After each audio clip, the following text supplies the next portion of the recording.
ಹೊಲದಲ್ಲಿ ಮಾಡೋದಾಯ್ತು, ಜಾತ್ರೆ ಆಯ್ತು, ಜೀವನದಲ್ಲಿ ಇದ್ದಿದ್ದೇವು. ಬಟ್ ಈ ಓದೋದ್ ನೀವು ಈ ಟೈಮ್ ಮಿಸ್ ಮಾಡ್ಕೊಂಡ್ರೆ ಅಂದ್ರೆ ನೀವು ಮುಂದೆ ಓದಕ್ಕಾಗಲ್ಲ. ನನ್ ದುಡ್ಡಲ್ಲಿ ನಾನು ಬೈಕ್ ತಗೊಂಡು ನಾನು ನಿಜ ಅಂದ್ರೆ ತುಂಬಾ ಖುಷಿ ಆಗ್ತಾ ಇದೆ ಸರ್. ಇಷ್ಟೊಂದು ಅಮೌಂಟ್ ನನ್ ಸ್ಯಾಲ್ರಿ ಬರುತ್ತೆ ಅನ್ನೋದು ಕೂಡ ನಾನು ಎಕ್ಸ್ಪೆಕ್ಟೇಷನ್ ಮಾಡಿರ್ಲಿಲ್ಲ. ಅಂದ್ರೆ ಒಮ್ಮೆ ನೋಡಿರ್ಲಿಲ್ಲ ಅಷ್ಟೊಂದು ದುಡ್ಡು. ಓದೋದೆಲ್ಲ ಮುಗ್ದೈತಿ, ಇವಾಗ ನೌಕರಿ ಆಗೈತಿ, ಟ್ರೈನಿಂಗ್ ಹೊಂಟಿದ ನನ್ ಮಗ ಅಂತ ಆ ಹೆಮ್ಮೆಯಿಂದ ಹೇಳ್ತಾ ಇದ್ರಲ್ಲ ಸರ್, ಅದು ನೋಡ್ಬಿಟ್ಟು ನಿಜ ಅಂದ್ರೆ ನಿಜ ಕಣ್ಣಲ್ಲಿ ನೀರ ಬಂದ್ಬಿಟ್ಟೆ ಸರ್. ನೀವು ಯಾವುದೇ ನಾನು ಇದು ಎಕ್ಸಾಂಪಲ್ ಸುಮಾರು ಸತಿ ಕೊಡ್ತಾ ಇರ್ತೀನಿ. ಇವಾಗ ಕಂಪ್ಯೂಟರ್ ಕೂಡ ತಂದೆ ಭಾಷೆಯಲ್ಲಿ ಕಲಿಯತ್ತೆ. ಅದು ಪೈಥನ್, ಜಾವಾ, ಸಿ ಪ್ರೋಗ್ರಾಮಿಂಗ್, ಅದೇ ಸರ್, ಸಿ ಲ್ಯಾಂಗ್ವೇಜ್ ಅಲ್ಲೇ ಕಲಿಯುತ್ತೆ. ಅದೇ ತರ ನಮ್ಮ ಮೈಂಡ್ ಕೂಡ ಯಾವ ತರ ಪ್ರೋಗ್ರಾಮ್ ಇದೆ ಅಂದ್ರೆ ನಾವು ನಮ್ಮ ಭಾಷೆಯಲ್ಲೇ ಕಲ್ತ್ರೆ ಅದನ್ನ ಬೇಗ ಅಬ್ಸಾರ್ಪ್ಷನ್ ಆಗುತ್ತೆ. ಇವಾಗ ನೋಡಿ, ಜರ್ಮನಿಗೆ ನೀವು ಹೋಗಿದ್ದೀರಂದ್ರೆ ಅವ್ರು ಲ್ಯಾಂಗ್ವೇಜ್ ಕಂಪಲ್ಸರಿ ಮಾಡ್ತಾರೆ. ನೀವು ಚೈನಾನಲ್ಲಿ ಹೋಗ್ಬಿಟ್ಟು ಇವತ್ತು ನೋಡಿ ಕ್ಯಾಂಥನೀಸ್ ಪ್ರಾಮಿನೆಂಟ್ ಆಗಿ ಯೂಸ್ ಮಾಡ್ತಾರೆ. ಯಾಕಂದ್ರೆ ದೇರ್ ಆರ್ ಸ್ಟಡೀಸ್ ನೀವು ನಿಮ್ಮ ಮಾತೃಭಾಷೆಯಲ್ಲಿ ಕಲ್ತ್ರೆ ಅದರದ್ದು ಅಬ್ಸಾರ್ಪ್ಷನ್ ಆಗಿರ್ಲಿ, ರಿಟೆನ್ಷನ್ ಆಗಿರ್ಲಿ ತುಂಬಾ ಚೆನ್ನಾಗಿರುತ್ತೆ ಅನ್ನೋ ಸ್ಟಡೀಸು ಇದಾವೆ. ಓಕೆ, ಬಟ್ ಈಗ ನಾವು ಏನ್ ಗ್ಲೋಬಲ್ ವಿಲೇಜ್ ಈ ವರ್ಲ್ಡ್ ಅಲ್ಲಿ ಇದೀವಿ, ಅದರಲ್ಲಿ ಈ ಕಮ್ಯುನಿಕೇಶನ್ ಲ್ಯಾಂಗ್ವೇಜ್ ಅದ ಇಂಗ್ಲಿಷ್ ಕೂಡ ಒಂದು ರೋಲ್ ಪ್ಲೇ ಮಾಡುತ್ತೆ. ಅದನ್ನ ಅದ್ರಲ್ಲಿ ಏನ್ ಕೊರುತ್ತೆ, ಅದ್ ಏನ್ ಬೇಕು ಅದನ್ನ ಕೂಡ ನಾವು ಲರ್ನ್ ಆನ್ಲೈನ್ ಯೂಸ್ ಮಾಡ್ತಾ ಇರ್ತೀವಿ. ಒಂದಂತೂ ನಿಜ ಸರ್, ಇಲ್ಲಿ ನಾನು ಬಂದು ಕನ್ನಡದಲ್ಲೇ ಕಲಿಬೇಕಂತ ಬಂದೆ ಸರ್. ಬಟ್ ಇವಾಗ ನನಗೆ ಕನ್ನಡದಲ್ಲಿ ಕ್ವಶನ್ ಕೊಟ್ರೆ ಒಂದು ಅರ್ಥ ಆಗಲ್ಲ ಸರ್. ಹಂಗೆ ಅದು ಇದೇನು ಇದು ಬಹಳ ಜನ ಸರ್, ನಾವು ಪಾಠ ಮಾಡೋ ಟೈಮಲ್ಲಿ ಕೂಡ ಯೂಟ್ಯೂಬ್ ಅಲ್ಲಿ ಹಾಕಿರ್ತೀವಲ್ಲ ಸರ್, ಕ್ವಶನ್ ಕನ್ನಡದಲ್ಲಿ ಹಾಕಿ ಅರ್ಥ ಆಗ್ತಿಲ್ಲ ಅಂತಾರೆ. ಸರ್ ಹೆಂಗಾಗ್ತದೆ ಅಂದ್ರೆ ಅದು ಎಲ್ಲ ಇಂಗ್ಲಿಷ್ ಕ್ವಶನ್ಸ್ ಎಲ್ಲದು ಅಂದ್ರೆ ಎಲ್ಲಾ ತರ ನೋಡಿ ನೋಡಿ ನೋಡಿ. ನೀವು Kannada medium schooling, PUC, degree ಎಲ್ಲ ಕನ್ನಡ ಮೀಡಿಯಂ ಇದೆ, ನಿಮ್ಗೆ ಯಾಕೆ ಕನ್ನಡದಲ್ಲಿ ಕ್ವಶನ್ ಅರ್ಥ ಆಗ್ತಿಲ್ಲ? ಅವರು ಫಸ್ಟ್ ಬಂದಾಗ ನಾನು ಕನ್ನಡದಲ್ಲೇ ಕಲಿಬೇಕಂತ ಬಂದೆ ಸರ್. ಬಂದಾಗ ನೀವು ಫಸ್ಟ್ ನಿಮ್ ಕ್ಲಾಸೇ ಅಟೆಂಡ್ ಆಗಿರ sir. I think reasoning circle ಹೇಳ್ತಾ ಇದ್ರಿ ಸರ್. ಅವಾಗ ಕನ್ನಡದಲ್ಲಿ ಓದ್ತಾ ಇದ್ದೆ. ಇದೇನು ಎಡಕ್ಕ ಬಲಕ್ಕ ಅಷ್ಟು ಪ್ಯೂರ್ ಕನ್ನಡ ಅಂದ್ರೆ ಆಗಲ್ಲ ಸರ್. ಬಟ್ ಅದೇ ಇಂಗ್ಲಿಷ್ ಅಲ್ಲಿ ಆದ್ರೆ ಸಣ್ಣದ ಸೆಂಟೆನ್ಸ್ ಸಣ್ಣದಿರ್ತೈತಲ್ಲ, ಬೇಗ ಒಂದ್ ಸ್ವಲ್ಪ ಏನೋ ಅರ್ಥ ಆಗಿಬಿಡೋದು ಇಂಗ್ಲಿಷ್ ಸ್ವಲ್ಪ. ಅವಾಗ ನಾನು ನಿಮ್ಮ ಹತ್ರ ಬಂದು ಕೇಳ್ತೀನಿ ಸರ್. ಬಟ್ ಅರ್ಥ ಆಗುತ್ತೆ ಸರ್, ಯಾವ ತರ ಇದನ್ನ ಇಂಗ್ಲಿಷ್ ಓದ್ಬೇಕಂತಾನು ಗೊತ್ತಾಗ್ತಿಲ್ಲ. ಹಿಂದೆಯಿಂದ ಓದ್ಲಾ ಮುಂದೆಯಿಂದ ಓದ್ಲಾ ಅದನ್ನ ಹೆಂಗ್ ಅರ್ಥ ಮಾಡ್ಕೋಬೇಕು ಅನ್ನೋದು ಗೊತ್ತಾಗ್ತಿಲ್ಲ ಅಂತ ನಿಮ್ಮ ಹತ್ರ ಬಂದು ಕೇಳಿದೆ. ನೀವು ಒಂದೇ ಒಂದು ಸಜೆಷನ್ ಕೊಟ್ಟಿದ್ದೇನಂದ್ರೆ, ಫಸ್ಟ್ ಸೆಂಟೆನ್ಸ್ ಓದು, ನಿನಗೆ ಆ ಫಿಲ್ಲಿಂದ ಬರುತ್ತೆ ನೋಡು, ಅಲ್ಲಿಂದ ನೀ ಕನ್ನಡದಲ್ಲಿ ಅರ್ಥ ಮಾಡ್ಕೊ ಅಂತ ಹೇಳಿದ್ರಿ ಸರ್. ನಾನು ಇವಾಗ್ಲಾದ್ರೂ ಮೇನ್ಸ್ ಅಲ್ಲಿ ಪಜಲ್ ಮಾಡ್ಬೇಕಾದ್ರೆ ಸರ್, ಅದು ಆ ಫಿಲ್ ಇರುತ್ತೆ ನೋಡು, ಅದರಿಂದನೇ ನೋಡಿ ಪಜಲ ಮಾಡ್ತೀನಿ ಸರ್. ಮತ್ತೆ ಇವಾಗ ನನ್ ಜೋಡಿ ಓದಿದ್ರೆ ಅವ್ರ ಜೋಡಿನೇ ಕಾಂಪಿಟೇಟ್ ಮಾಡ್ತಿರ್ತೀನಲ್ಲ ಸರ್, ಅವ್ರ ಸ್ಪೀಡ್ಗೆ ನಾನು ಮ್ಯಾಚ್ ಮಾಡ್ತೀನಿ ಸರ್. ಹಾಗೆ ಕನ್ನೋಟೇಷನ್ಸ್ ಅಂದ್ರೆ ಕಮ ಆಗಿರ್ಬೋದು, ಫುಲ್ ಸ್ಟಾಪ್ ಆಗಿರ್ಬೋದು, ನಮ್ ಸ್ಕೂಲಲ್ಲಿ ಕೂಡ ಹೇಳ್ಕೊಡ್ತಿದ್ರು. ಕಮ ಬಂದಾಗ ಉಸಿರು ತಗೋ, ಫುಲ್ ಸ್ಟಾಪ್ ಬಂದಾಗ ನಿಂದ್ರು ಅಂತೇಳಿ.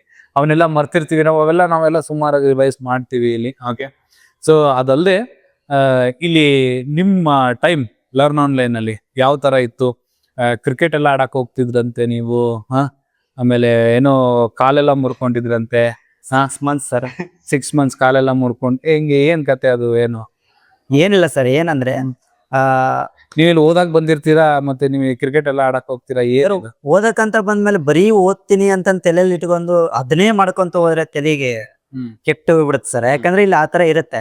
ಬ್ಯಾಂಕಿಂಗ್ ಓದಕ್ ಬಂದಿದೀವಿ ಅಂದ್ಮೇಲೆ ಕರೆಕ್ಟ್ ಈಗ 5 days ನಾವು ಎಲ್ಲರೂ ಪ್ರಿಪ್ರೇಷನ್ ಅದೇ ತರ ಇರ್ತೈತಿ, ಒಂದ್ ಚೂರು ಟೈಮ್ ಮಿಸ್ ಅಲಾರ್ದಂಗೆ. ನೆಕ್ಸ್ಟ್ ಶನಿವಾರ ಬಂತಪ್ಪ ಅಂದ್ರೆ ಹಾಫ್ ಡೇ ಒಂದ್ ಸ್ವಲ್ಪ ಚಿಲ್ಲಗಮ್ಮ, ಎಲ್ರು ಸರ್ ಜೋಡಿ ಎಂಟರ್ಟೈನ್ಮೆಂಟ್ ಮಾಡಕ್ಕೆ ಎಲ್ರು ಹೋಗ್ಬಿಟ್ಟು ಕ್ರಿಕೆಟ್ ಆಡೋಣ, ಈ ತರ ಅದೇ ಒಂದು ಪ್ರೊಸೀಜರ್ ಸೆಟ್ ಆಗಿಬಿಟ್ಟೆ ಸರ್. ವಾರಕ್ಕೊಂದ್ಸರಿ ಸಾಯಂಕಾಲ ಹೋಗ್ಬಿಟ್ಟು ಎಲ್ಲರ ಜೋಡಿ ಖುಷಿಯಾಗಿ ಒಟ್ಟು ಕ್ರಿಕೆಟ್ ಆಡ್ಬಿಟ್ಟು ಬರ್ಬೇಕನ್ನೋದು ಫಿಕ್ಸ್ ಆಗಿಬಿಟ್ಟೆ ಸರ್. ಅದು ಆ ಮೂಮೆಂಟ್ ಅಲ್ಲಿ ಒಂದ್ಸರಿ ಕೀಪರ್ ನಿಂತಿರ್ಬೇಕಾದ್ರೆ ಕಲ್ದು ಬಿಟ್ಟು ಕಾಲ್ ಫ್ರಾಕ್ಚರ್ ಆಗಿತ್ತು ಸರ್. 6 months ಆದ್ರೂ ಕೂಡ ನಾವು ಊರಿಗೆ ಹೋಗ್ಲಿಲ್ಲ ಸರ್.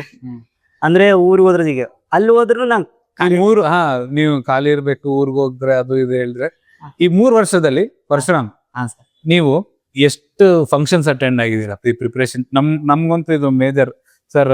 ರಜೆ ಕೊಡಿ,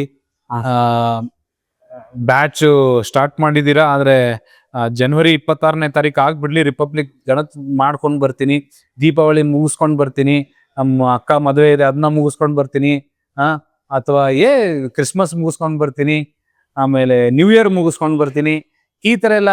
ನೀವು ಈ 3 ವರ್ಷ ನಿಮ್ ಪ್ರಿಪ್ರೇಷನ್ ಜರ್ನಿ ಒಳಗಡೆ ಎಷ್ಟು ರಜೆ ತಗೊಂಡಿದ್ದೀರಾ, ಏನ್ ಮಾಡಿದೀರಾ, ಹೆಂಗಿತ್ತು ನಿಮ್ಗೆ? ಸರ್ ಫಸ್ಟ್ ಟೈಮ್ ನಾನು ಬೆಂಗಳೂರಿಗೆ ಬಂದ್ಮೇಲೆ, ಆ ಕೋಚಿಂಗ್ ಸೆಂಟರ್ ಬಂದ್ಮೇಲೆ ಒಂದು ತಿಂಗಳಾಯ್ತು ಸರ್.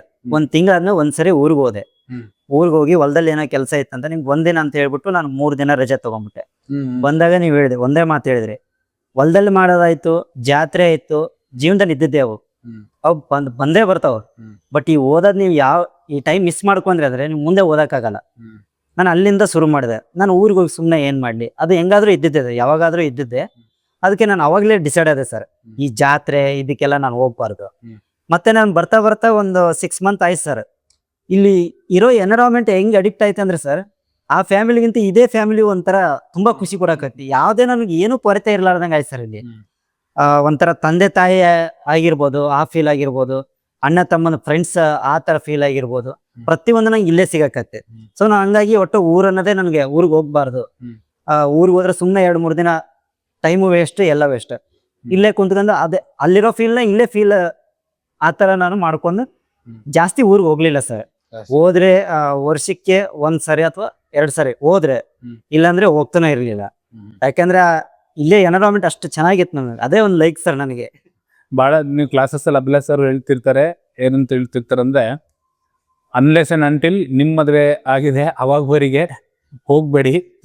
ನಿಮ್ ಮದ್ವೆ ಆಗಿದ್ರೆ ಹೋಗಿ, ಹೆಂಗೋ ನಿಮ್ ಫ್ರೆಂಡ್ ಮದ್ವೆ ಆಗಿದ್ರೆ ನೀವು ಹೋಗಿಲ್ಲ ಅಂದ್ರೆ ಕೂಡ ಮದ್ವೆ ಹಾಗೆ ಆಗ್ತಾನೆ ಅಥವಾ ಹಾಗೆ ಆಗ್ತಾಳೆ. ಸೊ ನೀವು ನಿಮ್ಮ ಗುರಿ ಏನು, ನಿಮ್ಮ ಧ್ಯೇಯ ಏನಿದೆ, ನೀವೇನ್ ಟಾರ್ಗೆಟ್ ಮಾಡ್ತಿದ್ದೀರ ಅದನ್ನ ಅಚೀವ್ ಮಾಡೋ ತನಕ ರಿಲೆಂಟ್ಲೆಸ್ಲಿ ಯು ಹ್ಯಾವ್ ಟು ವರ್ಕ್. ನೀವು ಒಂದು ದಿನಾನು ಬಿಡ್ಲಾರ್ದಂಗೆ ವರ್ಕ್ ಮಾಡ್ಬೇಕಾಗತ್ತೆ. ನೀವು ಅದನ್ನ ವರ್ಕ್ ಮಾಡಿಲ್ಲ ಅಂದ್ರೆ ನಿಮ್ಗಿಂತ ಯಾರಿಗೆ ಅದ್ರ ಬಗ್ಗೆ ಜಾಸ್ತಿ ಹಸು ಇದೆ ಅದು ಅವನ್ನ ಎತ್ಕೊಂಡು ಹೋಗ್ತಾನೆ.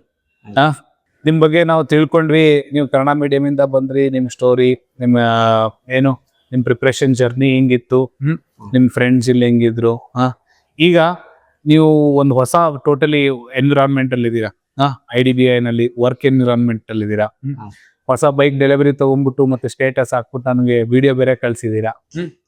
ಸೊ ಈ ಸಕ್ಸಸ್ ನ ಯಾವ ತರ ಎಂಜಾಯ್ ಮಾಡ್ತಿದ್ದೀರಾ, ಮತ್ತೆ ಹೆಂಗ್ ಅನ್ನಿಸ್ತಾ ಇದೆ IDBI ಇವಾಗ ನೀವು ಕೆಲಸ ಮಾಡ್ತಿರುವ, ನಿಮ್ದೇ ಒಂದು ಪಗಾರ ಅಂತ ಇದ್ದಾಗ, ನಿಮ್ಮ ಅಕೌಂಟ್ ಅಲ್ಲಿ ಇಷ್ಟೊಂದು ದುಡ್ಡು ಕಂಡಾಗ ಎಷ್ಟು ಖುಷಿ ಆಗ್ತಿದೆ ಅಂದ್ರೆ ಸರ್, ನನ್ನ ದುಡ್ಡಲ್ಲಿ ನಾನು ಬೈಕ್ ತಗೊಂಡಿನ ಅನ್ನೋದು ನಿಜ ಅಂದ್ರೆ ತುಂಬಾ ಖುಷಿ ಆಗ್ತಾ ಇದೆ ಸರ್. ಫಸ್ಟ್ ಆಫ್ ಆಲ್ ನಾನು ಇಷ್ಟೊಂದು ಅಮೌಂಟ್ ನನ್ನ ಸ್ಯಾಲ್ರಿ ಬರುತ್ತೆ ಅನ್ನೋದು ಕೂಡ ನಾನು ಎಕ್ಸ್ಪೆಕ್ಟೇಷನ್ ಮಾಡಿರಲಿಲ್ಲ. ಅಂದ್ರೆ ಒಮ್ಮೆ ನೋಡಿರ್ಲಿಲ್ಲ ಅಷ್ಟೊಂದು ದುಡ್ಡು. ಬಟ್ ನನಗಿಂತ ನಮ್ಮ ಅಪ್ಪ ಅಮ್ಮಗೆ ಜಾಸ್ತಿ ಅಂದ್ರೆ ಜಾಸ್ತಿ ಖುಷಿ ಆಗಿದೆ ಸರ್. ಅಂದ್ರೆ ಊರಲ್ಲಿ ಅವರು ಹೇಳ್ಕೊಳೋದು ರೀತಿ ಇರುತ್ತಲ್ಲ ಸರ್, ಅದನ್ನ ನೋಡ್ಬಿಟ್ಟು ನನಗಂತೂ ತುಂಬಾ ಖುಷಿ ಐತೆ. ನಾನು ಹೈದರಾಬಾದ್ ಟ್ರೈನಿಂಗ್ ಹೋಗ್ಬೇಕಾದ್ರೆ ನಮ್ಮ ಅಪ್ಪನ್ ಕೇಳಿದ್ರು ಜನರು, ನಿನ್ ಮಗ ಏನು ಓದ್ತಾ ಇದ್ದ ನನ್ನಪ್ಪ ಇನ್ನು ಅಂತ. ಓದೋದೆಲ್ಲ ಮುಗ್ದೈತಿ, ಇವಾಗ ನೌಕರಿ ಆಗೈತಿ, ಟ್ರೈನಿಂಗ್ ಹೊಂಟಿದ ನನ್ ಮಗ ಅಂತ ಹೇಳೋ ಹೆಮ್ಮೆಯಿಂದ ಹೇಳ್ತಾ ಇದ್ರಲ್ಲ ಸರ್, ಅದು ನೋಡ್ಬಿಟ್ಟು ನಿಜ ಅಂದ್ರೆ ನಿಜ ಕಣ್ಣಲ್ಲಿ ನೀರೇ ಬಂದ್ಬಿಟ್ಟೆ ಸರ್. ಅಂದ್ರೆ ನಾವೊಂದು ಜಾಬ್ ತಗೊಂಡ್ರಂತ ಅಪ್ಪ ಅಮ್ಮ ಎಷ್ಟು ಖುಷಿ ಪಡ್ತಾರೋ ಅನ್ನೋದು ನನ್ಗೆ ಅವಾಗ ಗೊತ್ತಾಯ್ತು ಸರ್. ಯಾರು ಅಪ್ಪ ಅಮ್ಮ ನಿಮ್ಗೋಸ್ಕರ ಹೊಲದಲ್ಲಿ ದುಡಿದು ಅಥವಾ ಒಂದು ಜಾಬ್ ಅಲ್ಲಿ ಮಾಡಿ ಅವ್ರಿಗೆ ಏನ್ ಬೇಕಾಗಿರುತ್ತೆ ಅದನ್ನೆಲ್ಲ ಕಾಂಪ್ರಮೈಸ್ ಮಾಡಿ ಅವ್ರ ಅವಶ್ಯಕತೆಗಳನ್ನ ಸೈಡಿಗಿಟ್ಟು ನನ್ನ ಮಗ ನನ್ನ ಮಗಳನ್ನ ಅವಶ್ಯಕತೆನ ಫಸ್ಟ್ ಫುಲ್ಫಿಲ್ ಮಾಡೋಣ ಅಂತ ಮಾಡಿರ್ತಾರೆ. ಸೊ ಒಂದ್ ಸರ್ಟನ್ ಡಿಗ್ರಿ, ಒಂದು ಸರ್ಟನ್ ಇದಾದ್ಮೇಲೆ ಅದ್ ನಮ್ಮ ರೆಸ್ಪಾನ್ಸಿಬಿಲಿಟಿ ಆಗ್ಬಿಡುತ್ತೆ, ನಾವು ಅವ್ರಿಗೆ ರಿಟರ್ನ್ ಆಗಿ ಕೊಡ್ಬೇಕು ಅನ್ನೋದು. ಆ ಸ್ಥಾನಕ್ಕೆ ನೀವು ಮುಟ್ಟಿದೀರಾ ಇವಾಗ. ಅಪ್ಪ ಅಮ್ಮಗೆ ಎಷ್ಟು ಮಾಡಿದ್ರು ಕಡಿಮೆನೆ ಸರ್, ಅಷ್ಟು ಮಾಡಿದಾರೆ, ಅದಂತೂ ನಿಜ. ಸೊ ಅದು ಒಂದಿದೆ, ನಿಮ್ಗೆ ಬಹಳಷ್ಟು ಫ್ರೆಂಡ್ಸ್ ಇರ್ಬೋದು, ಬಹಳಷ್ಟು ಜನ ಇರ್ಬೋದು, ಓಕೆ, ಯಾರಾದ್ರೂ ಆಗಿರ್ಬೋದು, ಓಕೆ. ಬಟ್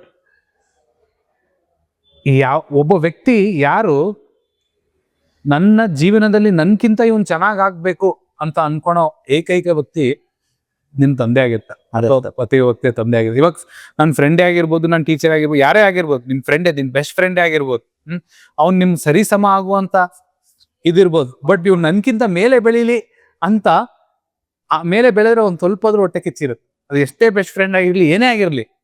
ಬಟ್ ಆ ಹೊಟ್ಟೆ ಕಿಚ್ಚು ಇಲ್ಲದೆ ಆಸೆ ಪಟ್ಟು ಅಯ್ಯೋ ನನ್ನ ದೇವ್ರಿಗೆ ಬೇಡ್ಕೊಂಡು ಎಲ್ಲ ಮಾಡಿ ಬೆಳಿಬೇಕು ಅಂತ ಅನ್ಕೊಳೋ ಏಕೈಕ ವ್ಯಕ್ತಿ ನಿಮ್ಮ ಜೀವನದಲ್ಲಿ ನಿಮ್ಮ ತಂದೆ ಆಗಿರ್ತಾರೆ ಅಂತ ನಂಗೆ ಅನ್ಸುತ್ತೆ. ಸೊ ಅದು ನನ್ನ SSC GD ನಾನು ಫೇಲ್ ಆದಾಗ ತುಂಬಾ ಅಂದ್ರೆ ತುಂಬಾ ಬೇಜಾರಾಯ್ತು ಸರ್.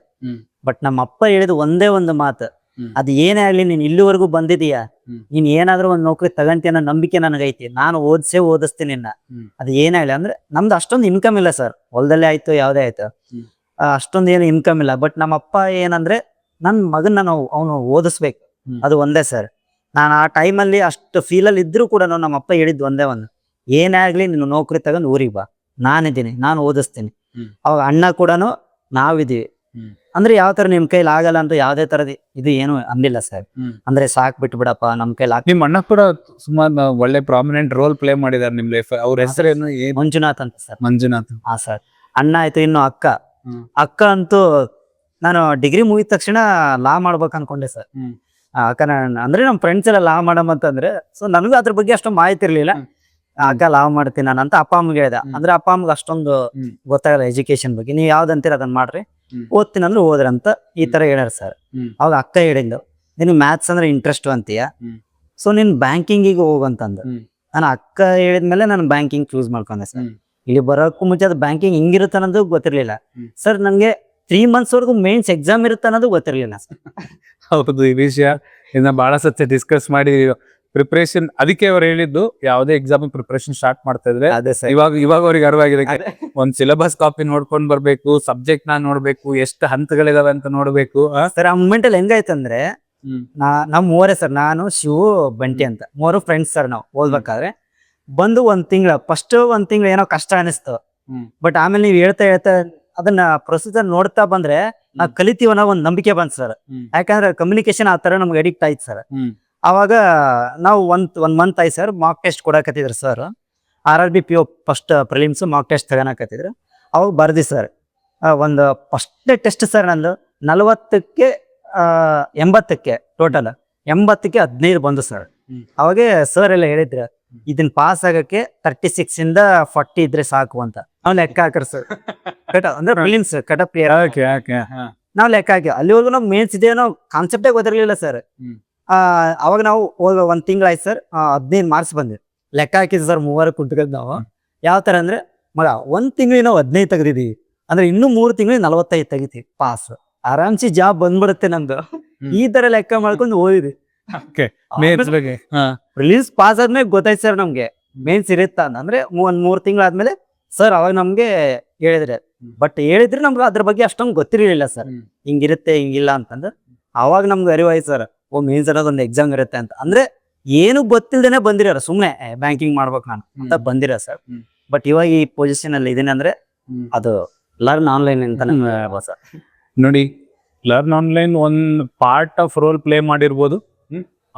ಇಟ್ ಇಸ್ ಹಿಸ್ ಏನಂತಾರೆ ಬೆನಾಬ್ಲೆನ್ಸ್ ಅವರು ಇದದು ನಿಮ್ಮಿಂದಾನೇ ಆಯ್ತು ಅಂತ ಹೇಳ್ತಾರೆ. ನಮ್ಮಿಂದಾನೇ ಎಲ್ಲ ಆಗಿರಲ್ಲ. ಓಕೆ, ನಾನು ನಿಮಗೆ ದಾರಿ ತೋರಿಸ್ಬೋದು. ಲರ್ನ್ ಆನ್ಲೈನ್ ನಿಮಗೆ ದಾರಿ ತೋರಿಸ್ಬೋದು.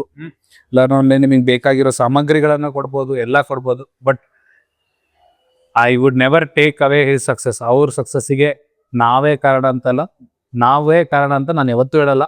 ಸೊ ಯಾರ್ಯಾರ ಸಕ್ಸಸ್ಸಿಗೆ ಅವರವರೇ ರೀಸನ್ ಆಗಿರ್ತಾರೆ. ಓಕೆ, ಇವಾಗ ಕಷ್ಟ ಇದೆ ಅಂತೇಳಿ ಎಷ್ಟೊಂದ್ ಜನ ನಮ್ಮಲ್ಲಿ ಬರ್ತಾರೆ.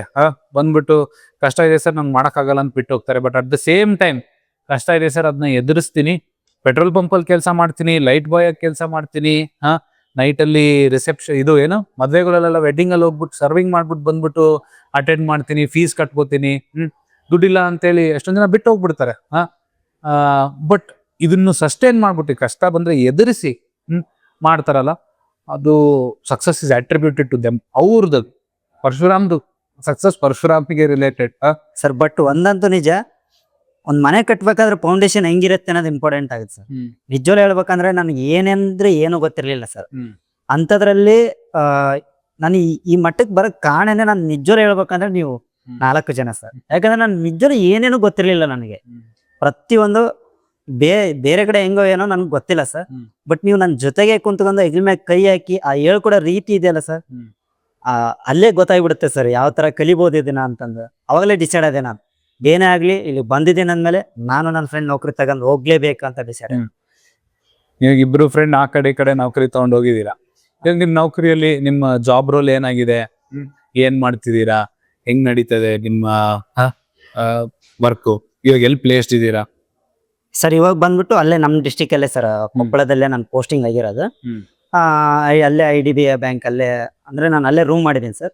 ಅಲ್ಲೇ ಓದ್ತಾ ಇರೋದು. ಜೂನಿಯರ್ ಅಸಿಸ್ಟೆಂಟ್ ಮ್ಯಾನೇಜರ್ ಅಂತ ಸರ್ ನಮ್ಮ ಪೋಸ್ಟ್ ಬಂದಿರೋದು. ಇವಾಗ ಕ್ಯಾಶಿಯರ್ ಆಗಿ ನಾನು ಅಲ್ಲೇ ವರ್ಕ್ ಮಾಡ್ತಾ ಇದ್ದೀನಿ ಸರ್. ಅಂದ್ರೆ ಬ್ಯಾಂಕಲ್ಲಿ ಎಲ್ಲರೂ ಒಂಥರ ಪ್ರೆಷರ್ ಇರುತ್ತೆ ಅಂತ. ನನಗೆ ಅನ್ಸಿದ ಮಟ್ಟಿಗೆ ನಾವು ತಗೋದ್ರ ಮೇಲೆ ಇರುತ್ತೆ ಅಂತ ಅನ್ಕೊಂಡ್ವಿ. ಯಾವ ಜಾಬಲ್ಲಿ ಪ್ರೆಷರ್ ಇಲ್ಲ ಪ್ರೆಷರ್? ಅದೇ ಸರ್, ಎಲ್ಲಲ್ಲಿ ಇದ್ದೇ ಇರಲ್ಲ. ಎಲ್ಲ ಜಾಬಲ್ಲಿ ಪ್ರೆಷರ್ ಇದೆ. ಬಟ್ ನಾವು ಪ್ರೆಷರ್ ಅಂತ ತಗೊಂಡ್ ಮಾಡಿದ್ರೆ ಅದು ಇನ್ನೂ ಪ್ರೆಷರ್ ಜಾಸ್ತಿನೇ ಆಗುತ್ತೆ ಹೊರತು ಕಡಿಮೆ ಅಂತೂ ಆಗಲ್ಲ. ಪ್ರೆಷರ್ ಅನ್ನೋದಕ್ಕಿಂತ ಪರ್ಸೆಪ್ಷನ್ ಅಂತ ಕರಿಬೋದು. ಪರ್ಸೆಪ್ಷನ್ ಅಂದ್ರೆ ಏನು? ನಾವ್ ಹೆಂಗ್ ನೋಡ್ತೀವಿ ಪ್ರಾಬ್ಲಮ್ ನ, ಅದು ಇದು ನಮ್ ಕೆಲಸ ಅಂತ ಮಾಡಿದ್ರೆ ಎಲ್ಲದೂ ಕರೆಕ್ಟ್ ಆಗುತ್ತೆ ಸರ್. ಇದು ಬ್ಯಾಂಕರ್ ಕೆಲಸ ನಾನು ಮಾಡ್ಲೇಬೇಕು ಅಂತ ಒತ್ತಡದಿಂದ ಮಾಡಕ್ ಹೋದ್ರೆ ಆ ತರ ಬರುತ್ತೆ. ಬಟ್ ಬ್ಯಾಂಕ್ ಅಲ್ಲಿ ನನಗೆ ಅಷ್ಟೊಂದು ಯಾವ ತರದ ಪ್ರಾಬ್ಲಮ್ ಏನಿಲ್ಲ ಸರ್. ಆರಾಮ್ಸೆ ಕೆಲಸ ಮಾಡ್ತಾ ಇದ್ದೀನಿ. ಆರಾಮ್ ಚೆನ್ನಾಗಿ ಎಂಜಾಯ್ ಮಾಡ್ತಾ ಇದೀರಾ. ನಿಮ್ಗೆ ಅಲ್ಲಿ ನಿಮ್ ಸೀನಿಯರ್ಸ್ ಗೈಡು ಮಾಡ್ತಾ ಇರ್ತಾರೆ. ವಿಜಯ್ ಸರ್ ಅಲ್ಲಿ ತುಂಬಾ ಒಳ್ಳೆಯವ್ರಿದ್ದಾರೆ ಸರ್. ಮ್ಯಾನೇಜರ್ ಆಯ್ತು, AM ಆಯ್ತು, ನಮ್ಗೆ ಗೊತ್ತಿಲ್ಲ ಅಂದ್ರೂ ಕೂಡ ಎಲ್ಲದನ್ನ ಹೇಳ್ಕೊಡ್ತಾರೆ. ಅವರು ಅರ್ಥ ಮಾಡ್ಕೊಂತಾರೆ ಸರ್. ಇವ್ರು ಈ ತರ ಈ ಬ್ಯಾಕ್ ಗ್ರೌಂಡ್ ಇಂದ ಬಂದಿದ್ದಾರೆ, ಅವ್ರಿಗೆ ಗೊತ್ತಿರಲ್ಲ ಅಂತ. ನೈಸ್, ಚೆನ್ನಾಗಿ ಕೊಡ್ತಾರೆ ಸರ್. IDBI ತುಂಬಾ ಒಳ್ಳೆ ಪಾಸಿಟಿವ್ ವರ್ಕಿಂಗ್ ಎನ್ವಿರಾನ್ಮೆಂಟ್ ಇದೆ ಅಂತ ಹೇಳ್ತಾ ಇದ್ದೀರಾ. Nice nice nice. ನಾವಿವಾಗ ಡಿಸ್ಕಸ್ ಮಾಡಿರೋದು ಅವರ ಪ್ರಿಪರೇಷನ್ ಸ್ಟ್ರಾಟಜಿ ಬಗ್ಗೆ ಆಗಿರ್ಬೋದು. ಇದ್ರ ಬಗ್ಗೆ ನಿಮ್ಗೆ ಇನ್ನ ಡೀಟೇಲ್ ಆಗ್ಬೇಕಂದ್ರೆ ನಮ್ಮ ಇನ್ನ ಸುಮಾರು ಅಚೀವರ್ಸ್ ವಿಡಿಯೋಸ್ ಕೂಡ ಇದೆ, ಅಥವಾ ನಮ್ಮ ಓರಿಯಂಟೇಶನ್ ಸೆಷನ್ಸ್ ನಡೀತವೆ. ಓರಿಯಂಟೇಶನ್ ಅಂದ್ರೆ ನೀವು ಬ್ಯಾಚ್ ಸ್ಟಾರ್ಟಿಂಗ್ ಬಂದಿದ್ರಲ್ಲ, ಅವಾಗ ನಿಮ್ಗೆ ಇವಾಗ ಮೇನ್ಸೇ ಗೊತ್ತಿಲ್ಲ ಅಂತಂದ್ರಲ್ಲ, ಆ ಕ್ಲಾಸ್ನ ಮಿಸ್ ಮಾಡ್ಬಿಟ್ಟಿರ್ತಾರೆ ಇವರು. ಮೊದಲನೇ ಕ್ಲಾಸ್ ಆದ್ಮೇಲೆ ಬಂದಿರೋದು ನಾನು. ಅದೇ ಓರಿಯಂಟೇಶನ್ ಒಳಗಡೆ ನಾವ್ ಏನ್ ಮಾಡ್ತೀವಿ ಸರ್, ಇಲ್ಲ ಎಕ್ಸಾಮ್ ಒಳಗಡೆ ಏನೇನ್ ಇರುತ್ತೆ, ಎಷ್ಟೆಷ್ಟು ಫೇಸ್ ಇರ್ತವೆ, ಪ್ರಿಲಿಮ್ಸ್ ಇರುತ್ತೆ, ಮೇನ್ಸ್ ಇರುತ್ತೆ, ಇಂಟರ್ವ್ಯೂ ಇರುತ್ತೆ, ಆಮೇಲೆ ಪ್ರೀವಿಯಸ್ ಇಯರ್ ಕಟ್ ಆಫ್ಸ್ ಏನ್ ಹೋಗಿದ್ವು, ನಿಮ್ ಸ್ಟ್ರಾಟಜಿ ಹೆಂಗಿರ್ಬೇಕು, ಇದೆಲ್ಲ ಡಿಸ್ಕಸ್ ಮಾಡ್ತೀವಿ. ಆ ಓರಿಯಂಟೇಶನ್ ಸೆಷನ್ ನ ಮಿಸ್ ಮಾಡಿರೋಂತ ಪುಣ್ಯಾತ್ಮ ಇವರು ಡೈರೆಕ್ಟ್ ಆಗಿ ಬ್ಯಾಚ್ ಸ್ಟಾರ್ಟ್ ಡೇಟ್ ಆ ಓರಿಯಂಟೇಶನ್ ಅಟೆಂಡ್ ಆಗಿ ನೀವು ಜಾಯಿನ್ ಆಗೋದು ಆಗದೆ ಹೋಗೋದು ಅದೆಲ್ಲ ಸೈಡ್ಗೆ ಇಡಿ. ನನ್ನ ಸಜೆಷನ್ ಯಾರು ಇವಾಗ ಪ್ರಿಪೇರ್ ಆಗ್ತಿರ್ತಾರೆ ಬಂದ್ಬಿಟ್ಟು ಡೆಮೋ ಕ್ಲಾಸಸ್ನ ಅಟೆಂಡ್ ಆಗಿ, ಫ್ರೀ ಆಗಿರ್ತವೆ. ಏನಪ್ಪ ಹಬ್ಬ ಅಂದ್ರೆ ಒಂದು ಬಸ್ ಟಿಕೆಟ್ ಆಗ್ಬೋದು ನಿಮ್ಗೆ ಅಲ್ಲಿಂದ ಹೋಗಕ್ ಬರಕ್ಕೆ. ನಿಮ್ಗೆ ಫ್ರೆಶ್ ಅಪ್ ಆಗಕ್ಕೆಲ್ಲ ನಾವ್ ಇವತ್ತು ಯಾರನ್ನು ತಡೆನೇ ಇರಲಿಲ್ಲ. ಎಕ್ಸ್ಪೆನ್ಸಸ್ ಬಗ್ಗೆ ಒಂದು ಮಾತಾಡ್ಬೇಕು. ಬೆಂಗಳೂರಲ್ಲಿ ಅದ್ರ ಬಗ್ಗೆ ಮಾತಾಡೋಣ. ಡೆಮೋಸ್ಟ್ರೇಷನ್ಸ್ ತಪ್ಪದೆ ಅಟೆಂಡ್ ಆಗಿ, ಈ ಡೆಮೋಸ್ಟ್ರೇಷನ್ಸ್ ಅಟೆಂಡ್ ಆಗೋದ್ರಿಂದ ನಿಮ್ಗೆ ಒಂದು ಐಡಿಯಾ ಬರುತ್ತೆ. ಇದನ್ನ ಮಾಡಿದ್ರೆ ಯಾವ ತರ ಮಾಡ್ಬೇಕು, ಎಷ್ಟು ಟೈಮ್ ತಗೋಬಹುದು, ಏನಿದೆ, ಇಲ್ಲಿ ನಾನು ಓದೋದು ಸರಿ ಅಲ್ವಾ, ಈ ಇನ್ಸ್ಟಿಟ್ಯೂಟ್ ನನಗೆ ಕರೆಕ್ಟ್ ಅಲ್ವಾ, ಎಲ್ಲ ನಿಮ್ಗೆ ಇದು ಸಿಗುತ್ತೆ, ಐಡಿಯಾ ಸಿಗುತ್ತೆ. ನೆಕ್ಸ್ಟ್ ಇಂಪಾರ್ಟೆಂಟ್ ಕ್ವೆಶನ್ ಏನಪ್ಪಾ ನಮ್ದು ಅಂದ್ರೆ ಎಕ್ಸ್ಪೆನ್ಸಸ್. ಬೆಂಗಳೂರಲ್ಲಿ ಏನಾದ್ರು ನಾನು ಕಾಂಪಿಟೇಟಿವ್ ಎಕ್ಸಾಮ್ ಪ್ರಿಪೇರ್ ಆಗಿನಿ ಅಂದ್ರೆ ತುಂಬಾ ಖರ್ಚಾಗತ್ತೆ. ನಾನು ಧಾರವಾಡಲ್ಲಿ ಮಾಡ್ತೀನಿ, ಹುಬ್ಳಿಯಲ್ಲಿ ಮಾಡ್ತೀನಿ. ನಾವು ಧಾರವಾಡ ಕೂಡ ಪ್ಲಾನ್ ಮಾಡ್ತಾ ಇದ್ದೀನಿ. ನಿಮ್ಮೆಲ್ಲ ಆಶೀರ್ವಾದ ಇದ್ರೆ ಖಂಡಿತ ಈ 2026ರಲ್ಲಿ ಧಾರವಾಡಲ್ಲಿ ಎಸ್ಟಾಬ್ಲಿಷ್ ಆಗ್ಬೇಕಂತ ಇದೀವಿ. ಆದ್ರೆ ನಿಮ್ ಸಪೋರ್ಟ್ ನೋಡ್ಬಿಟ್ಟು ಬಟ್ ದೆನ್ ಅದನ್ನ ಸೈಡಿಗೆ ಇಟ್ಟಿ ಸರ್, ನಿಮ್ಗೆ ಹೆಂಗ್ ಅನ್ಸಿತ್ತು? ಏನ್ ಖರ್ಚು ಜಾಸ್ತಿ, ಏನ್ ಖರ್ಚು ಕಡಿಮೆ? ನಿಮ್ PG ಫೀ, ನೀವು ಸ್ಟಾರ್ಟಿಂಗ್ PG ಅಲ್ಲೇ ಇದ್ರಿ? ಅದೇ ಸರ್, PG ಅಲ್ಲೇ ಇದ್ದೆ ಸರ್. ಖರ್ಚಂತ ಬಂದ್ರೆ ಈ ಧಾರವಾಡದಲ್ಲಿ ನಮ್ಮ ಫ್ರೆಂಡ್ಸ್ ಎಲ್ಲ ಓದ್ತಾ ಇದ್ದಾರೆ ಸರ್. ನಾರ್ಮಲ್ ಆಗಿ ಬಂದ್ರೆ ಅವ್ರಿಗೂ 3000-4000 ಬರುತ್ತೆ ಸರ್. ಇವಾಗ ನಾನು ಇಲ್ಲಿ ಬೆಂಗಳೂರಲ್ಲಿ ಓದ್ಬೇಕಾದ್ರೆ ನನ್ಗೂ 3000 ಅಷ್ಟೇ ಬಂದಿರ ಸರ್ ಖರ್ಚು. ಅದ ಫಸ್ಟಿಗೆ ಅಷ್ಟೇ ಬಂದಾಗ ಅಷ್ಟೇ ಸ್ವಲ್ಪ ಗೊಂದಲ ಆಗುತ್ತೆ ಸರ್. ಯಾಕಂದ್ರೆ ಹೊಸ ಊರು ಯಾವ ತರ ಇರುತ್ತೆ ಎಲ್ರಿಗೂ ಭಯ ಇದ್ದೇ ಇರುತ್ತೆ. ಬಟ್ ಖರ್ಚಂತ ಬಂದಾಗ PGಗೆ ನಾನು 5000 ಪೇ ಮಾಡ್ತಿದ್ದೆ ಸರ್. ಅವ್ರದ್ದು ಎಲ್ಲ ಊಟ ಬಂತು, ಎಲ್ಲ ಬಂತು, ಪೇ ಮಾಡ್ತಾ ಇದ್ದೆ ಸರ್. ನಾವು ಡಿಗ್ರಿ 3 ವರ್ಷ ಹೆಂಗಾದ್ರೂ ಅಷ್ಟು ಖರ್ಚು ಮಾಡೇ ಬಿಟ್ಟಿರ್ತೀವಿ ಸರ್. ಸರ್ ತಿಂಗಳಿಗೆ ನಾವು ಸುಮ್ಮನೆ ನಾರ್ಮಲ್ ಆಗಿ 4000 ಅಂತ ಹೇಳಿದ್ರು 12 ತಿಂಗಳು 48,000 ಆಯ್ತು. 50,000 ಯಾರಾದ್ರೂ ಕೊಡ್ತಾರೆ ಸರ್. ಆ ದುಡ್ಡನ್ನ ಹೆಂಗಾದ್ರೂ ಇಲ್ಲಿ ಬಂದು ಇನ್ವೆಸ್ಟ್ ಮಾಡಿದ್ರೆ ಏನಾದ್ರೂ ಒಂದು ಗೌರ್ಮೆಂಟ್ ಜಾಬ್ ಆಗತ್ತೆ. ನೆಕ್ಸ್ಟ್ 30 years ಸೆಕ್ಯೂರ್ ಆಗುತ್ತೆ. ಆಗುತ್ತೆ ಸರ್. ಅದು ಎಲ್ಲಾದ್ರೂ ಬಂದೇ ಬರುತ್ತೆ ಸರ್. ಇದನ್ನ ಖರ್ಚಂತ ನೋಡ್ಬೇಡಿ, ಇದನ್ನ ಇನ್ವೆಸ್ಟ್ಮೆಂಟ್ ಆ ತರ ನೋಡಿ ಸರ್. ಎಲ್ಲೋ ಏನೋ ಮಾಡ್ತೀವಿ ಸರ್ ಫ್ರೆಂಡ್ಸ್ ಜೋಡಿ. ಬಟ್ ನಮ್ ಜೀವನಕ್ಕೋಸ್ಕರ ಇಲ್ಲಿ ಬಂದು ಖರ್ಚು ಮಾಡೋದ್ರಲ್ಲಿ ಅಂತ ಏನ್ ವೇಸ್ಟ್ ಇಲ್ಲ. ಬೆಂಗಳೂರಲ್ಲಿ ಅಷ್ಟು ಖರ್ಚಾಗತ್ತೆ ಅನ್ನೋದು ನೀವು ಯಾರು ಏನು ಅನ್ಕೊಳಕ್ ಹೋಗ್ಬೇಡ್ರಿ ಸರ್. ಯಾಕಂದ್ರೆ ಸರ್ ನಮ್ಮೂರ್ಗಿಂತ ಬೆಂಗಳೂರೇ ಬೆಟರ್ ಸರ್. ನಾನು ಬಟ್ಟೆ ತಗೋಬೇಕಾದ್ರೆ ಏನ್ ತಗೋಬೇಕಂದ್ರೂ ನಾನು ಬೆಂಗಳೂರಲ್ಲೇ ಚೀಪಾಗಿ ಸಿಗತ್ ಸರ್. ನಮ್ಮೂರ್ ಕಡೆ ಇಲ್ಲನೋ ಸುಮ್ನೆ ನಾರ್ಮಲ್ ಆಗಿ ಒಂದು 7 ಬಾಟಿ ಹೇಳ್ತೀನಿ ಸರ್. ನಾರ್ಮಲ್ ಆಗಿ 7 ಬಾಟಿ 20 ರೂಪಾಯಿ ಕೊಡ್ತಾರೆ. ಅದೇ ನಮ್ಮೂರಲ್ಲಿ ಕೂಡ 25 ರೂಪಾಯಿ ಕೊಡ್ತಾರೆ. ಈ ತರ ಖರ್ಚಂತ ಬಂದ್ರೆ ಬೆಂಗಳೂರೇ ಬೆಟರ್ ಸರ್.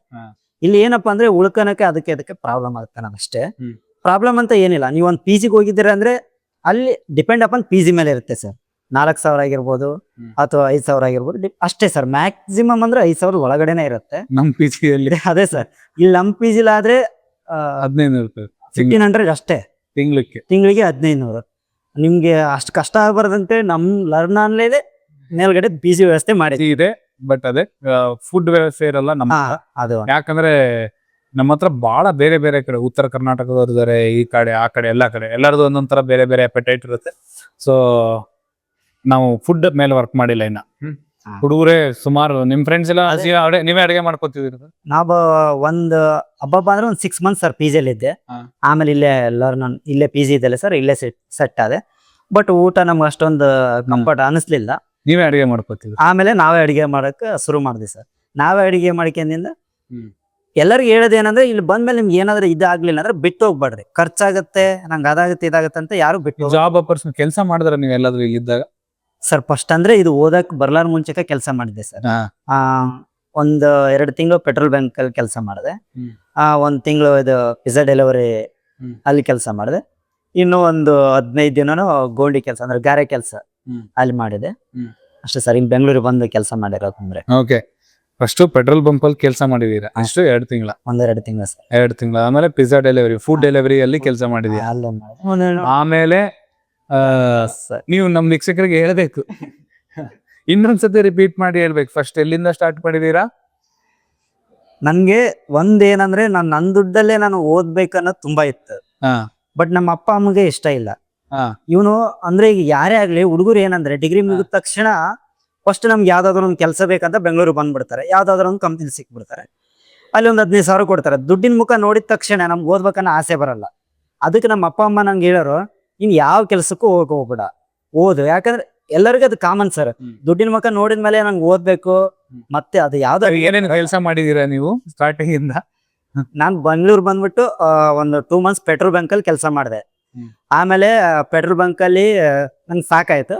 ನೆಕ್ಸ್ಟ್ ಒಂದು ಡ್ರಾಯಿಂಗ್ ಬೋರ್ಡ್ ಅಂತ ಕಂಪ್ನಿ ಇದೆ ಸರ್, ಅಲ್ಲಿ ನಮ್ಮ ಅಣ್ಣ ಕೆಲಸ ಮಾಡ್ತಾ ಇದ್ದ. ಅಲ್ಲಿ ಮಾಡಿದೆ. ಅಲ್ಲಿ 1 ಮಂತ್ ಮಾಡಿದೆ. ಅಲ್ಲಿ ಯಾಕೋ ಕೂತ್ ಮಾಡೋದು ನಿದ್ದೆ ಬರ್ತೈತೆ ಅಂತ ಅಲ್ಲಿ ಬಿಟ್ಟೆ. ನೆಕ್ಸ್ಟ್ ಡಾಮಿನೋಸ್ ಪಿಜ್ಜಾ ಡೆಲಿವರಿ ಮಾಡಿದೆ ಸರ್. ಅದು ನೈಟ್ 12 ಗಂಟೆ ತನ ಸರ್. ಒಂದ್ ಟೈಮ್ ಆಕ್ಸಿಡೆಂಟ್ ಆಯ್ತು. ನನ್ಗೆ ಅದು ಯಾಕೋ ಕಂಫರ್ಟ್ ಅನಿಸ್ಲಿಲ್ಲ. ಮತ್ತೆ ಅದನ್ನ ಬಿಟ್ಟು ಒಂದ್ ಸ್ವಲ್ಪ ಗಾರೆ ಕೆಲಸ ಮಾಡಕ್ ಹೋದೆ ಸರ್. ಗಾರೆ ಕೆಲಸ ಅಂದ್ರೆ ಇದು ಮನೆ ಕಟ್ಟೋದು ಆ ತರ. ಅಲ್ಲೊಂದು 15 ಡೇಸ್ ಮಾಡಿದೆ. ತುಂಬಾ ಕಷ್ಟ ಅನಿಸ್ತು. ಆಮೇಲೆ ಮತ್ತೆ ಊರಿಗೆ ಹೋಗಿ ಇವತ್ತು ಯಾವ ಕಷ್ಟನೂ ಇಲ್ಲ ಸರ್. ಎಲ್ಲಿ ಕೆಲಸ ಮಾಡ್ತಿದ್ದೀರಾ? IDBI ಬ್ಯಾಂಕ್ ಅಲ್ಲಿ ಸರ್. ಏನಂತ? ಜೂನಿಯರ್ ಅಸಿಸ್ಟೆಂಟ್ ನಾನು. ಸೊ ಇದು ನಮ್ಮ ಪರಶುರಾಮ್ ಇವತ್ತಿನ ಗೆಸ್ಟ್. ಸೊ ವಿತ್ ದಿಸ್ ನಮ್ಮ ಪರಶುರಾಮ್ ಜೊತೆ ಈ ಕಾನ್ವರ್ಸೇಷನ್ ಎಂಡ್ ಮಾಡ್ತಾ ಇದೀವಿ. Thank you so much joining. ತಪ್ಪದೆ ನಿಮ್ಮ ಸ್ನೇಹಿತರೊಂದಿಗೆ ಶೇರ್ ಮಾಡಿ.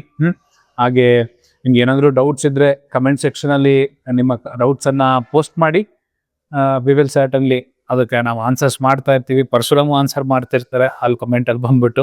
Well, thank you everyone. All the best for your preparation. Thank you Parashuram sir. ಏನೋ ಇದೆ? ಏನಿಲ್ಲ ಸರ್, ಬರೋಂಥ ಹುಡುಗರಿಗೆ ಏನ್ ಹೇಳೋದಂದ್ರೆ, ನಿಜವಾಗ್ಲೂ ಹೇಳ್ತೀನಿ, learn online is better sir. ಯಾಕಂದ್ರೆ ನನಗೆ ನಿಜವಾಗ್ಲೂ ಅಂದ್ರೆ ತುಂಬಾ ಇಷ್ಟ ಇರೋದು. ಯಾಕಂದ್ರೆ ನನ್ನಂತ ಹುಡುಗರು ತುಂಬಾ ಜನ ಇರ್ತಾರೆ ಸರ್. ಏನು ಅರ್ಥ ಆಗದೆ ಇರೋರು, ಯಾವ್ದು ಮಾಡ್ಬೇಕನ್ನೋ ಕನ್ಫ್ಯೂಷನ್ ಅಲ್ಲಿ ಇರೋದು. ಅವ್ರಿಗಂತೂ ಹೆಂಗಂದ್ರೆ ಹೊರಗಡೆ ಸಜೆಷನ್ ಜನಗಳು ತುಂಬಾ ಕೊಡ್ತಾರೆ ಸರ್. ಬಟ್ ಇಲ್ಲಿ ಕೂಡ ಸಜೆಷನ್ ಇದೆಲ್ಲ ತುಂಬಾ ಇಂಪಾರ್ಟೆಂಟ್ ಸರ್. ಮುಂದೆ ಜೀವನಕ್ಕೆ ಒಂದು ದಾರಿ ಮಾಡಿಕೊಡುತ್ತೆ ಅಂತ ಹೇಳ್ಬೋದು. ಅಂದ್ರೆ ನಮ್ಮ ಕೈಲಿ ಆಗಲ್ಲ ಅಂದ ಹೊತ್ನಲ್ಲಿ, ನಾವು ಊರಿಗೆ ಹೋಗ್ತೀವಿ ಒಂದ್ ಹೊತ್ನಲ್ಲಿ, ಆ ಟೈಮಲ್ಲಿ ತುಂಬಾ ಹೇಳಿದಿರಿ ಸರ್.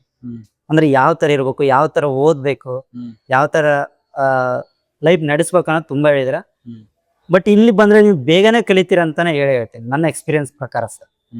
ಕನ್ನಡ ಮೀಡಿಯಂ ಸ್ಟೂಡೆಂಟ್ಗೆ, ಇಂಗ್ಲಿಷ್ ಮೀಡಿಯಂ ಅಂತೂ ಬೇಗನೆ ಪಿಕಪ್ ಆಗಿಬಿಡ್ತೀರಾ. ಅಷ್ಟು ಚೆನ್ನಾಗಿದೆ. ಸೊ ಕರ್ನಾಟಕದಲ್ಲೇ ನಿಮಗೆ competitive exams, particularly banking prepare ಆಗ್ತಿರೋ ವಿದ್ಯಾರ್ಥಿಗಳು ಕರ್ನಾಟಕದಲ್ಲೇ ನೀವು ಪ್ರಿಪೇರ್ ಆಗಬೇಕು ಅಂತ ಇದ್ರೆ, ಕರ್ನಾಟಕದಲ್ಲಿ ಅಂತಲ್ಲ ಬ್ಯಾಂಕಿಂಗ್ ಎಲ್ಲರೂ ಬಟ್ ಬ್ಯಾಂಕಿಂಗ್ ಎಕ್ಸಾಮ್ ಪ್ರಿಪೇರ್ ಆಗ್ಬೇಕಂತಿದ್ರೆ ಕನ್ನಡ ಬರುತ್ತೆ ಅಂತಂದ್ರೆ ಗೋ ಟು ಪ್ಲೇಸ್ ಯಾವ್ದಪ್ಪ ಅಂದ್ರೆ ನಮ್ಮ ಪರಶುರಾಮ್ ಪ್ರಕಾರ ಮತ್ತೆ ನಮ್ಮ ಈಗ ಅಚೀವ್ ಮಾಡಿರೋ ಸ್ಟೂಡೆಂಟ್ಸ್ ಪ್ರಕಾರ ಲರ್ನ್ ಆನ್ಲೈನ್ ಆಗಿರುತ್ತೆ. ಅಂಡ್ ಇನ್ನೊಂದೇನು ಅಂದ್ರೆ, like I am not hesitant. ನನಗೆ ಒಂದು ಸೆಕೆಂಡ್ ಥಾಟ್ ಅನ್ನೋದಿಲ್ಲ when I am inviting you, ನೀವು ಬನ್ನಿ ಇಲ್ಲಿ ಪ್ರಿಪೇರ್ ಮಾಡಿ ಅಂತ. ಯಾಕಂದ್ರೆ ಇಲ್ಲಿ ಬರೋ ಪ್ರತಿ ವಿದ್ಯಾರ್ಥಿಗೆ ಅವರು ಲೆಟ್ಸೆ 15,000 ರೂಪಾಯಿ ಫೀಸ್ ಕಟ್ತಾ ಇದ್ದಾರೆ ಅಂದ್ರೆ, ಓಕೆ, ನಾನು ಅವ್ರಿಗೋಸ್ಕರ 72,000 ರೂಪಾಯಿ ಕೋರ್ಸ್ ಡೆಲಿವರ್ ಮಾಡಕ್ ರೆಡಿ ಇರ್ತೀನಿ. ಓಕೆ, ಯಾಕೆ ಅಂತಂದ್ರೆ that is how we believe. ನಮ್ಮ ಇವಾಗ ನಾನಾಗಿರ್ಬೋದು, ಅಭಿಲಾಷ್ ಆಗಿರ್ಬೋದು, ವಿನಾಯಕ್ ಸರ್ ಆಗಿರ್ಬೋದು, ಸೋನಿಯಾ ಮೇಡಮ್ ಆಗಿರ್ಬೋದು, ಸುಪ್ರಿಯಾ ಮೇಡಮ್ ಆಗಿರ್ಬೋದು, ಸ್ನೇಹ ಮೇಡಮ್ ಆಗಿರ್ಬೋದು, ನಮ್ಮ ಟೀಮ್, ನಮ್ಮ ಲರ್ನ್ ಆನ್ಲೈನ್ ಟೀಮ್ದು ಇದೊಂದು ವ್ಯಾಲ್ಯೂ ಟು ಏನು ಮನಿ ಇದೆ ಅಲ್ಲ, ಆ ರೇಷನ್ ನೀವು ಕ್ಯಾಲ್ಕುಲೇಟ್ ಮಾಡಿದ್ರೆ ಚಾನ್ಸೇ ಇಲ್ಲ. ನೀವು ಏನ್ ಫೀಸ್ ಕೊಡ್ತಿರಲ್ಲ ಆ ಫೀಸ್ದು 10 ಪಟ್ಟು ಜಾಸ್ತಿ ನಾವು ಕೋರ್ಸ್ ಕಂಟೆಂಟು, ಡೈರೆಕ್ಷನ್ನು, ನಿಮ್ಗೆ ಎಫರ್ಟ್ಸು, ನಮ್ ಸಂಡೇ ಸ್ಯಾಟರ್ಡೇ ಏನೇ ಆಗಿರ್ಲಿ ಅದನ್ನ ಕಾಂಪ್ರಮೈಸ್ ಮಾಡ್ಬಿಟ್ಟು ನಿಮ್ಗೋಸ್ಕರ ನಾವು ಅದನ್ನ ಡೆಲಿವರ್ ಮಾಡೇ ಮಾಡ್ತೀವಿ. ಓಕೆ, ನಾವು 4 ಗಂಟೆಗೆ ಎದ್ದೇಳ್ತೀವಿ ಇಲ್ಲ ಗೊತ್ತಿಲ್ಲ, ನಮ್ ಸರ್ ಅಂತೂ ನಮ್ಗಿಂತ ಮುಂಚೆನೆ 4 ಗಂಟೆಗೆ ಎದ್ದೆ ಯಾವ್ದು ಏನ್ ಮಾಡ್ಬೇಕು ಏನಿಲ್ಲ ಅಂತ ಎಲ್ಲ ಪ್ರಿಪೇರ್ ಆಗ್ತಾರೆ. ನಿಜವಲ್ಲ ಇದ್ರ ಬಗ್ಗೆ ನಾವು ತುಂಬಾನೇ ಹೇಳ್ಬೇಕು. ಅಭಿಲಾಷ್ ಸರ್ ಆಗಿರ್ಬೋದು, ಪ್ರವೀಣ್ ಸರ್ ಆಗಿರ್ಬೋದು, ಒಂದೊಂದ್ಸಾರಿ ಅವ್ರು ಕಣ್ಣುಗಳು ನೋಡಿದ್ರೆ ಗೊತ್ತಾಗ್ಬಿಡ್ತೀವಿ ರಾತ್ರಿ ನಿದ್ದೆ ಮಾಡಿದಾರ ಇಲ್ಲ ಅಂತ. ನಮಗೋಸ್ಕರ ತುಂಬಾನೇ ಕಷ್ಟಪಟ್ಟಿದ್ದಾರೆ ಇವ್ರು. ಇದಂತೂ ನಿಜ ಸರ್. ನಮ್ಗೆ ಇನ್ನ ಪಡ್ತಾನೆ ಇದೀವಿ ಕಷ್ಟ. ಇನ್ನ ಕರ್ನಾಟಕದಲ್ಲಿ ಇನ್ನ ನಮ್ ಬಗ್ಗೆ ಬಹಳಷ್ಟು ವಿದ್ಯಾರ್ಥಿಗಳಿಗೆ ಯಾರು ಕಾಂಪಿಟೇಟಿವ್ ಎಕ್ಸಾಮಿಗೆ ತಯಾರಾಗ್ತಿದಾರೋ ಅವ್ರಿಗೆ ಇನ್ನೊಂದು ಏನಂದ್ರೆ ಸರ್, ಜಾಸ್ತಿ ಸ್ಟೂಡೆಂಟ್ಗೆ ಕನ್ನಡದಲ್ಲೇ ಹೇಳ್ಕೊಡ್ತಾರೆ. ಏನಪ್ಪಾ ಎಲ್ಲ ಬ್ಯಾಂಕಿಂಗ್ ಇಂಗ್ಲೀಷ್ ಅಲ್ಲೇ ಇರುತ್ತೆ, ಬರೀ ಕನ್ನಡ ಇರುತ್ತೆ ಅಂತ ಯಾರು ಕನ್ಫ್ಯೂಸ್ ಆಗಕ್ ಹೋಗ್ಬೇಡ್ರಿ. ಏನಂದ್ರೆ ನೀವು ಕನ್ನಡದಲ್ಲಿ ಎಕ್ಸ್ಪ್ಲನೇಷನ್ ಇರುತ್ತೆ ಅಷ್ಟೇ, ಬಟ್ ಪ್ರತಿಯೊಂದು ಎಲ್ಲದನ್ನು ನೀವು ಇಂಗ್ಲೀಷ್ ನೀವಾಗೆ ಎಲ್ಲ ಕಲಿತೀರ ಸರ್. ಓಕೆ, ಇದು ಕನ್ನಡ ಮೀಡಿಯಂ ಹುಡುಗರಿಗೆ ಅಷ್ಟೇ ರಿಸ್ಟ್ರಿಕ್ಟೆಡ್ ಅಲ್ಲ, ಲರ್ನ್ ಆನ್ಲೈನ್. ಏನ್ ನಮ್ಮ ಪರಶುರಾಮ್ ಹೇಳಕ್ ಪ್ರಯತ್ನ ಪಡ್ತಾರೆ ಅದಕ್ಕೆ ಕನ್ನಡ ಮೀಡಿಯಂ ಸ್ಟೂಡೆಂಟಿಗೆ ಕೂಡ ಅರ್ಥ ಆಗುತ್ತೆ, ಇಂಗ್ಲಿಷ್ ಮೀಡಿಯಂ ಸ್ಟೂಡೆಂಟಿಗೆ ಕೂಡ 101% ಅರ್ಥ ಆಗುತ್ತೆ ಅಂಡ್ ಯೂಸ್ಫುಲ್ ಆಗುತ್ತೆ. ನಾವು ಬರೀ ಕ್ಲಾಸಸ್ ನಲ್ಲಿ ಏನು ನಿಮ್ಗೆ ಅರ್ಥ ಮಾಡಿಸ್ಬೇಕಂತ ಇರ್ತೀವಲ್ಲ ಅದನ್ನ ಕನ್ನಡದಲ್ಲಿ ಹೇಳ್ಕೊಡ್ತಾ ಇರ್ತೀವಿ. ಬಟ್ ನಿಮ್ ಕ್ವಶನ್ಸ್ ಕನ್ನಡ ಇಂಗ್ಲಿಷ್ ಎರಡೂನಲ್ಲಿ ಡಿಸ್ಪ್ಲೇ ಆಗಿರ್ತವೆ. ನಿಮ್ಗೆ ಕ್ವಶನ್ಸ್ ನಾವು ಡಿಸ್ಕಸ್ ಮಾಡೋ ಟೈಮ್ ಟೀಚಿಂಗ್ ನಾವು ನಿಮ್ಗೆ ಯಾವಾಗ ತಿಳಿಸ್ಕೊಡ್ತಾ ಇರ್ತೀವಿ, ಅವಾಗ ಇಂಗ್ಲೀಷಲ್ಲೂ ತಿಳಿಸ್ಕೊಡ್ತೀವಿ. ಸೊ ನಮ್ಮ ಹತ್ರ ಸುಮಾರು ಇಂಜಿನಿಯರ್ಸ್ ಇದ್ದಾರೆ ಯಾರು ಇಂಗ್ಲಿಷ್ ಮೀಡಿಯಂ ಇಂದ ಬಂದ್ಬಿಟ್ಟು ಪಟ ಅಂತ ಕ್ಲಿಯರ್ ಮಾಡಿ ಹೋಗಿದ್ದಾರೆ. ಅವ್ರದ್ದೆಲ್ಲ ಪಾಡ್ಕಾಸ್ಟ್ ಆಗ್ಲೇ ಇದಾವೆ, ನೋಡಿ. That's it. ಇನ್ನೇನಾದ್ರು ಹೇಳಕ್ಕೆ ಇಷ್ಟಪಡ್ತೀರಾ ಪರಶುರಾಮ್? ನಿಮ್ಮ ಅಭಿಲಾಷ್ ಸರ್ ಬಗ್ಗೆ ಏನಾದ್ರು ಹೇಳಕ್ ಇಷ್ಟಪಡ್ತೀರಾ? ಅಭಿಲಾಷ್ ಸರ್ ಎಷ್ಟು ಹೇಳಿದ್ರು ಕಡಿಮೆನೆ ಸರ್. ಯಾಕಂದ್ರೆ ನಿಜವಲ್ಲ ಅಂದ್ರೆ ಅವ್ರು ಯಾವ ತರ ಅಂದ್ರೆ ನಮ್ಗೆ ಏನು ಗೊತ್ತಿರ್ಲಾರ್ದ ಟೈಮಲ್ಲಿ ತುಂಬಾ ಅಂದ್ರೆ ತುಂಬಾ ಹೆಲ್ಪ್ ಮಾಡಿದಾರೆ ಸರ್ ಅವರು. ಅಂದ್ರೆ ನಮ್ ಜೊತೆನೆ ಕುಂತ್ಕೊಂಡ್ಬಿಟ್ಟು ಯಾವ ತರ ಅಂದ್ರೆ ಈಗ ಬೇರೆ ಬೇರೆ ಕಡೆ ಎಲ್ಲ ಅಂದ್ರೆ ಪಾಠ ಮಾಡೋ ರೀತಿ ಹೆಂಗಿರ್ತಾನೆ, ಸುಮ್ಮನೆ ಅಲ್ಲಿ ಬೋರ್ಡ್ ಮೇಲೆ ಹೇಳ್ತಿರ್ತಾರೆ, ಪಾಠ ಮಾಡ್ತಾರೆ ಹೋಗ್ತಾರೆ. ಬಟ್ ನಮ್ಮಲ್ಲಿ ಹಂಗಿಲ್ಲ. ನಿನ್ಗೆ ಗೊತ್ತಿಲ್ಲ, ಅವ್ರು ನಮ್ ಜೋಡಿನೇ ಕೆಳಗಡೆ ಕುಂತ್ಕೊಂಡು ಇದನ್ನ ಈ ತರ ಮಾಡು ಈ ತರ ಮಾಡು. ಹೆಂಗಿರುತ್ತೆ ಅಂದ್ರೆ ನಮ್ಗೆ ಪ್ರೈಮರಿಯಲ್ಲಿ ಸರ್ಗಳು ಕುಂತು ನಲಿಕೆಲಿ ಆ ತರ ಮಾಡಿಸ್ತಿರ್ತಾರಲ್ಲ, ಆ ತರ ಇರುತ್ತೆ ಸರ್ ಇಲ್ಲಿ. ಆ ತರ ಇದ್ದಾಗ ಏನಾಗ್ಬಿಡುತ್ತೆ ಅಂದ್ರೆ ಬೇಗನೆ ಕಲ್ತು ಬಿಡ್ತೀವಿ ಸರ್ ನಾವು. ಒಂದು ಅಷ್ಟ್ ಭಯ ಅನ್ನೋದಿರಲ್ಲ. ಸರ್ ಕೂಡ ಒಳ್ಳೆ ಫ್ಯಾಮಿಲಿ ತರ ನೋಡ್ಬಿಟ್ಟು ಬೇಗನೆ ಕಲ್ತು ಬಿಡ್ತೀವಿ ಅಂತ sir. Thank you Parashuram. Thank you sir.